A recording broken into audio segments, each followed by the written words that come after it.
So good afternoon, everyone. So at the outset, it's my pleasure to join this online workshop arranged by Lensford to generate awareness about the implementation of CRZ notification. Hope I'm audible. If not, Jitin, can you just indicate? Yeah, sir. You are audible. Perfect. So can I go on? Yeah, you can go on. Okay. So first of all, I'd like to congratulate Lensfed for arranging this online workshop for all the concerned stakeholders, engineers, to understand the changed provisions in the CRZ notification. And as you all know, the CRZ notification implementation took considerable time for the state government because we had implemented the provisions in letter and spirit compared to all the other coastal states. We had implemented all the provisions, including the amendments that were made in the CRZ notification 2019. So, despite the time that has taken to finalize the coastal zone management plan, I'm glad to say that we could bring it in its fullest form without any omissions and any kind of blatant errors. Uh, and it's time that all of you who are stakeholders working at the grassroots level understand its provisions, so that the change provisions of the notification actually reach those people who are residing in the coastal areas. And I'm sure the technical sessions, our environmental engineer Kalayarsan, who has made a detailed presentation for making it before you. I'm sure he will be taking you through all the nitty-gritties of the CRZ notification 2019. I just wanted to convey to you that there are few things that I would like all of you know to understand, so that we are all on the same page when we get into the implementation. Number one is as an authority, when we look at any of the regulatory clearances, what we look at is the first thing is the essential element is the distance from the high tide line. So that's one thing which we invariably want to understand in all the applications: the distance from the high tide line, without any discrepancy or without any chance of interpreting in a different way. If we can have the application with a very clear mention of the distance from the high tide line, that will help the authority to consider all these clearance applications in a faster manner. That's the first thing that I wanted to bring it before all of you. And the second thing that authority looks at, especially in CRZ areas, is the presence of an authorized structure or a road, which is, again, as per the notification, the authority has to look at any of the authorized structure. So there, I have seen that many applications, when the local body forwards to the KCZMA, there is lack of clarity as to the presence or absence of the authorized structure, and also the year of construction of the authorized structure. Let it be a building or a road, the year and the presence of the authorized structure is not clear in many of the cases for us to take a quick decision. So that's one thing that, as engineers, when you get into the preparation of the plans and layouts, I would like everyone to keep these 2 points in mind. One thing is the distance from the HTL without any discrepancy, and the second one is the presence or absence of the authorized structure. I think if these 2 points are taken care, many of the applications we can avoid delay when the authority looks at them for the clearances. So other than that, from the authority side, we want to bring in little more technology to interpret the maps. Especially, we want to see that these maps are available in a GOT format to all the stakeholders, so that if anyone wants to check the status of the property, whether it's CRZ2, CRZ3, or CRZ3A, 3B, etc., that should be easily accessible and available. The interpretation of the map should be easily available to every one of every stakeholder, so that we wanted to make sure that these maps are available in that GOT format, which we will make sure in the coming days. So other than that, I do not have much to share at this juncture. since I'm out of station and I was traveling, I couldn't join on time. My apologies for this gathering and organizers for that. I will quickly take one or two questions. I don't want to take much of this technical time which is set aside for the sessions. Jitin, I will end here. So once again, thank Lensfed for inviting me to attend this workshop. So I'll take one or two quick questions and then I'll leave. Okay, Jitin, okay. over Okay, to you. thank you, thank you. Is there anybody want to ask any questions? I will let you all to allow us to mute yourself. Thank you. Is there anybody want to ask questions? Please raise your hand. I think majority of few questions we have already got regarding the Okay. self-certification of currently the self-certification is implemented in Grama Panchayats now. So Grama Panchayats, the self-certification of the permit, building permit has been self-certified. Building permit is applicable now in That's correct. Panchayat too. So at this juncture, I think there are issues if they are certifying certain plants nearby a river or backwater at some places like that. There are some risk associated with that. So how we are able to resolve such issues, self-certifying the properties near to the rivers, if it is even far beyond the CRZ limit also. Mm-hmm. I think, yeah, we have shared these new shape files with the case part developers. And once the property falls within the coastal regulatory zones, the self-certification thing may not be no default applicable to those areas. That's what I understand. But we will have to again, look at it when it goes to the implementation, how it actually works. If the GeoTIFF format is available, I think that can be solved. I think if that GeoTIFF format is available. Yeah, that GeoTIFF. we shall do it. Yeah, how we will get that when it is going to release the GeoTIFF format? We can put it in our website as soon as it is ready. So it How doesn't long it will take? How it long? not take much time. Maybe a 3 weeks time. Oh, okay. Thank you. There is some questions online. Yeah. Regular session ഈ CRZ അധീനമാണോ? കേട്ടില്ല. Regular session ചെയ്യാനായിട്ട് CRZ നേരത്തെ പണിതുപോയ കെട്ടിടങ്ങൾ 300 m² വരെ permit ഇപ്പൊ 2019 notification പ്രകാരം 2019 മുമ്പ് കെട്ടിടം ഉണ്ടെങ്കിൽ 300 m² ഗ്രാമപഞ്ചായത്തിൽ ഇപ്പോൾ പെർമിറ്റ് കൊടുക്കുന്നുണ്ടല്ലോ, എക്സിസ്റ്റിംഗ് ബിൽഡിംഗ് ലൈൻ വെച്ചിട്ടുണ്ട്.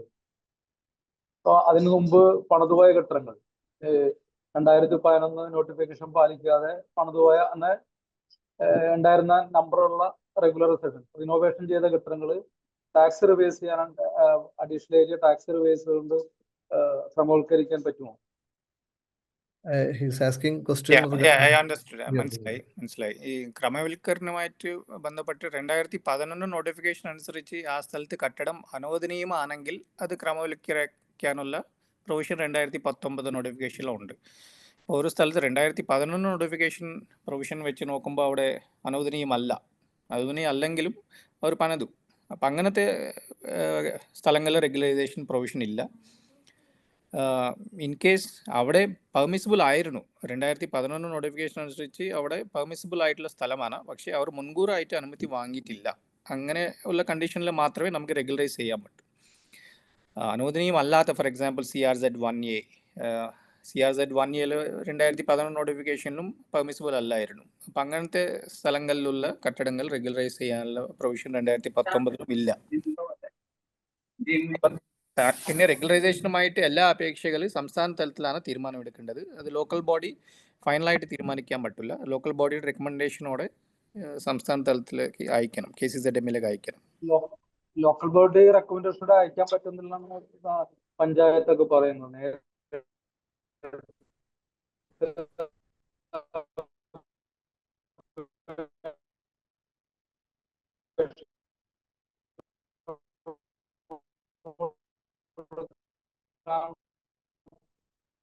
വ്യക്തമാവുന്നില്ല, വോയിസ് ക്ലിയർ ആവുന്നില്ല.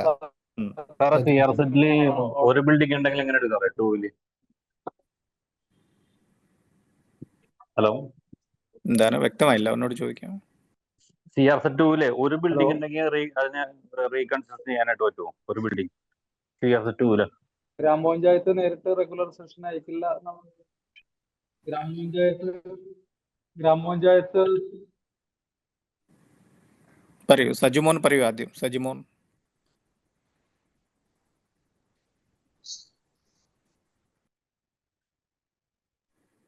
ഹലോ, വീണ്ടും ഹലോ പോയി.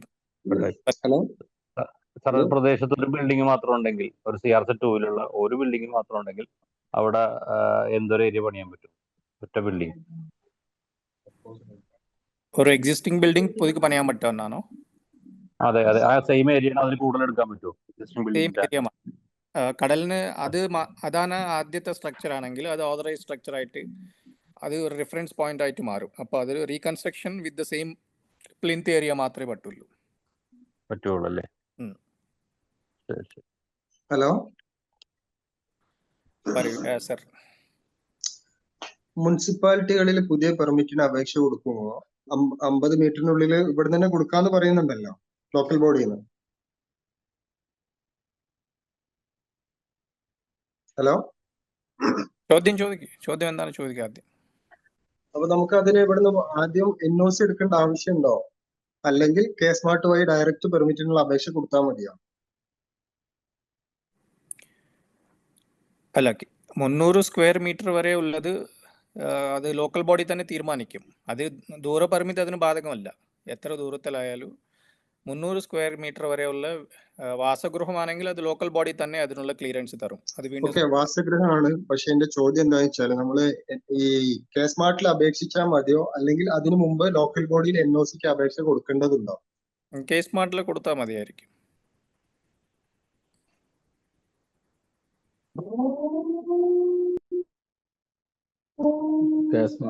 സ്മാർട്ട് അതോറിറ്റി പറഞ്ഞിട്ടുള്ളത്